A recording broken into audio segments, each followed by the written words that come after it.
Just 4 days before the 2004 US presidential election, a new tape pops up on the news.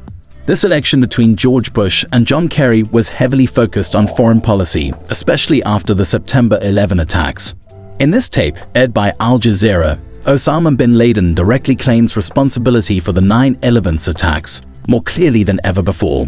Watching Bin Laden try to appear as a legitimate figure addressing the nation he attacked is a harsh reminder that the world's most wanted man feels safe enough to broadcast his message. At the CIA headquarters in Virginia, a specialized unit was facing significant challenges in their mission to locate Bin Laden. Despite their relentless efforts, they had encountered numerous dead ends, making it increasingly difficult to track down the elusive target. This was especially disheartening considering that just 3 years prior, they had believed they were on the verge of capturing him. Following the conclusion of the 2001 US invasion of Afghanistan, Al-Qaeda militants were forced to retreat to eastern Afghanistan, seeking refuge in the intricate network of caves in Tora Bora. US intelligence strongly suspected that Osama bin Laden was present among them. Engaging in intense combat alongside local Afghan tribal forces and conducting heavy airstrikes, the US military fought tirelessly to gain control of the area. However, despite their efforts, bin Laden managed to evade capture, slipping away before the operation concluded. Although approximately 20 individuals were apprehended, it was a missed opportunity for the CIA, as they failed to seize what could have been their most promising chance to apprehend bin Laden. One of the arrested individuals, Mohammed al-Qahtani, eventually gave investigators a new lead. Initially, Qahtani claimed he was in Afghanistan for falconry, denying any Al-Qaeda connections, but his fingerprints matched those in the system, revealing more. Weeks before the 9/11 attacks, Qahtani had tried to enter the US with $2,800 in cash and a one-way ticket. A customs agent found this suspicious and denied him entry. On the same day, a call was made from Orlando Airport to an Al-Qaeda number in the UAE. This connection made investigators dig deeper. FBI agents scored airport surveillance footage and found a car rented by Mohammed Atta, the ringleader of the 9/11 attacks. Atta was at the airport, likely waiting to pick up Qahtani.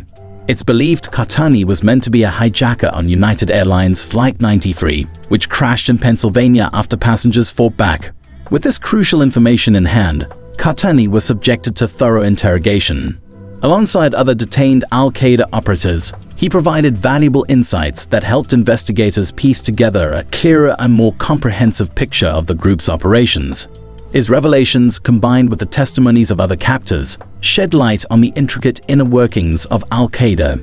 By diligently following these leads, the investigators gradually and methodically began to understand more about Al-Qaeda's structure, strategies, and communication networks. This growing body of intelligence enabled them to map out the relationships and hierarchies within the terrorist organization, even as they relentlessly pursued their ultimate goal, locating and capturing Osama bin Laden.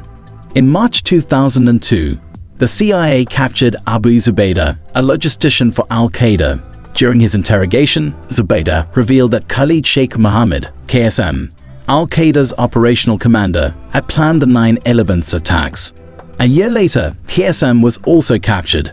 Then, Qahtani, another detainee, provided more details. In July 2001, KSM introduced him to Abu Ahmed al-Kuwaiti, who trained him in operational security. Al-Kuwaiti was previously unknown to the CIA. This information helped the CIA understand Al-Qaeda's structure, a mix of less trained operatives, a command and planning layer, and bin Laden at the top. However, bin Laden's whereabouts remained a mystery. The CIA started mapping relationships, trying to find out who was in close contact with bin Laden and how he communicated from his hiding place. Bin Laden's private network, including family members, was scrutinized, but there was no contact between him and the family members the CIA could locate. Despite this, bin Laden continued to send messages. New audio tapes kept appearing, showing he was still in touch with Al-Qaeda's leadership. So the CIA focused on finding his courier network, the people who transported his messages. In mid-January 2004, Kurdish security forces arrested a man named Hassan Gul. He was carrying a letter addressed to bin Laden. Gul was handed over to the Americans, and under interrogation, he provided crucial information. He revealed that Abu Ahmed al-Kuwaiti, who had trained Qahtani, was bin Laden's personal courier.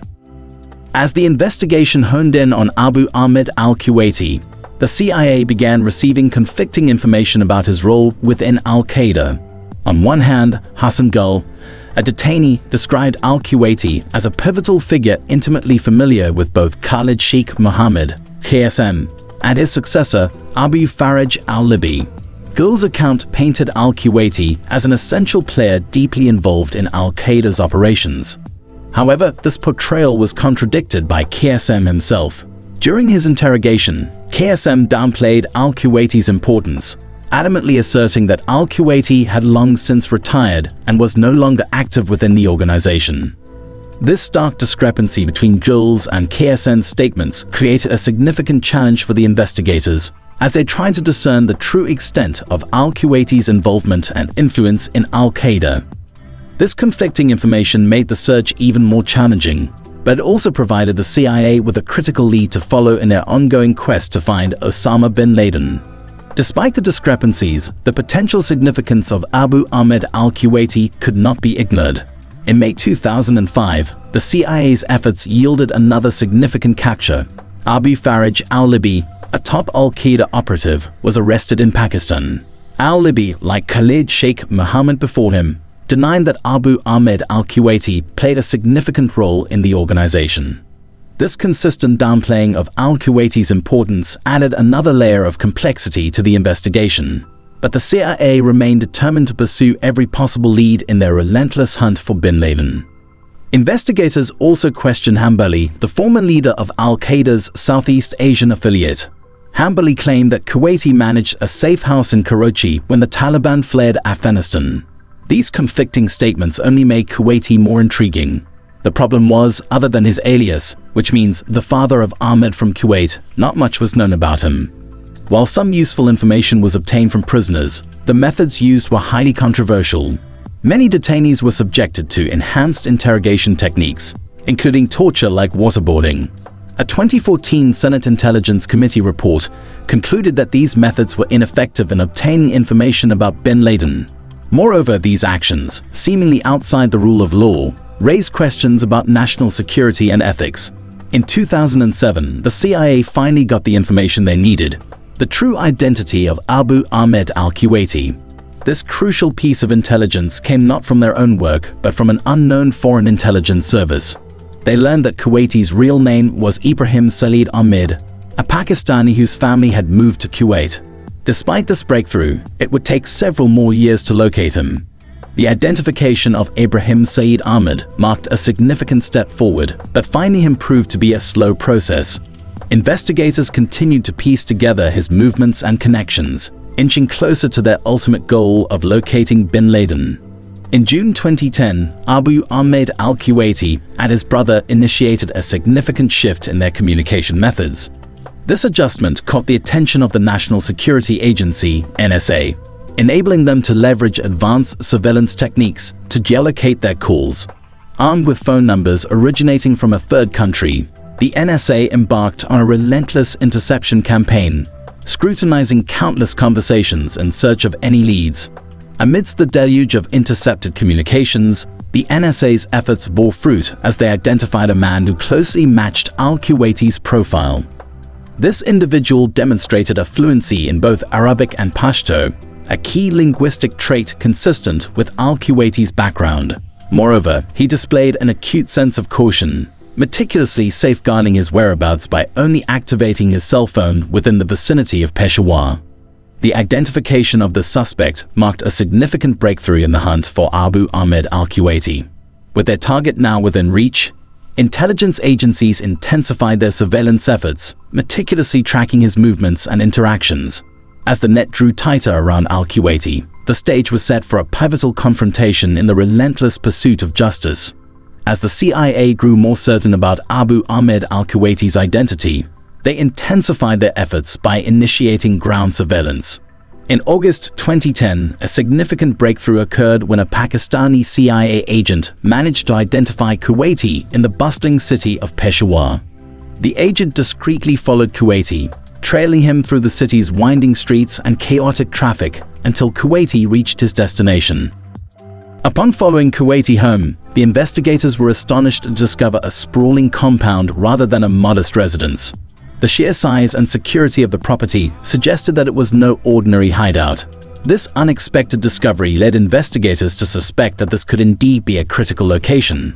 They hypothesized that Usama Bin Laden, the world's most wanted man, might be living under the same roof as Kuwaiti, hidden in plain sight within the extensive compound. This revelation marked a pivotal moment in the operation.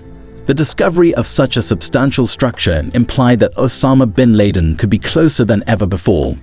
With this new development, the mission to capture him escalated into its final, most critical stage. With bin Laden's possible location pinpointed, the nature of the mission underwent a dramatic transformation. The focus shifted from intelligence gathering to a full-fledged military operation. On May 1, 2011, at precisely 11:00 p.m. local time, under the cover of darkness, 2 Black Hawk helicopters equipped with cutting-edge stealth technology lifted off from Jalalabad airfield. Their destination, the compound believed to house the world's most wanted man. The mission was fraught with peril from the outset.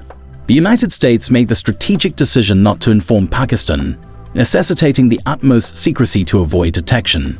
Compounding the risk was the proximity of the compound to a Pakistani military academy, heightening the need for absolute stealth. As the operation unfolded, a live video feed streamed directly to the White House Situation Room, where the president and his top security advisors anxiously monitored the proceedings. With the fate of the mission hanging in the balance, tension mounted as the elite Navy SEALs prepared to execute their daring raid. The SEALs attacked the building and searched each room.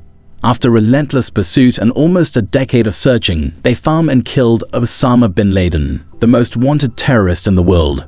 This was a big step in the global fight against terrorism and gave closure to the families of 9/11's victims. It also showed how hard intelligence agencies and military forces work to find important targets. The CIA, NSA, and Special Forces all work together well. This operation still affects global anti-terrorism plans. It reminds us that the fight against extremist threats is ongoing and complex. Killing bin Laden was important, but we still need to work together to fight terrorism. If you like this video and want more stories about history and modern spying, please like, subscribe, and share with your friends. Your support helps us make more videos. Thank you for watching.